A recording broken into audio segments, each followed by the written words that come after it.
ओम श्री गणेशाय नमः। ओम श्री हनुमते नमः। ओम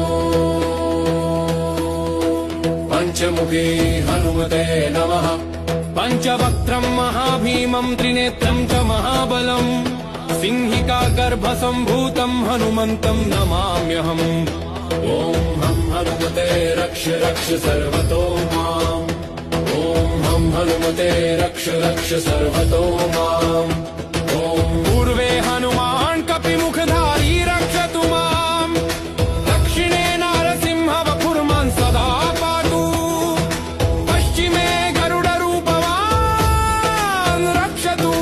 उत्तरदिशि वराहरूप सदा रक्षतु माम्। पूर्वे हयग्रीव विग्रह पातु मे शिरः। अधस्तात् ब्रह्मा